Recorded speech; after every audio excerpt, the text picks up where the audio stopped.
তো hello everyone, good morning. আজকে সকালে উঠে দেখছি ওয়েদারের এই অবস্থা। কদিন কিন্তু মোটামুটি খুব ভালোই বৃষ্টি হচ্ছে, আর এরকম ওয়েদারে সব থেকে প্রথম আমার যেই খাবারটার কথা মাথায় আসে সেটা হলো খিচুড়ি আর ইলিশ মাছ ভাজা। তোমরা আমার ভিডিও যারা সবসময় দেখো তারা তো সবাই জেনে গেছো যে এই খাবারটা আমার কতটা পছন্দ, আর বৃষ্টির দিনে তো এটা আমার চাই।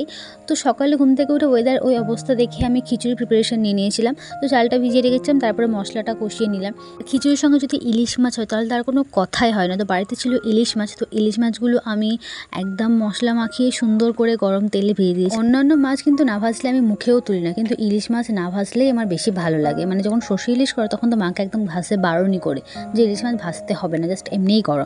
দেখো তোমার সাথে কথা বলতে বলতে এখানে আমার ইলিশ মাছ ভাজা হয়ে গেছে, আমার খিচুড়ি প্লেটও আমি সাজিয়ে নিয়ে চলে এসেছি।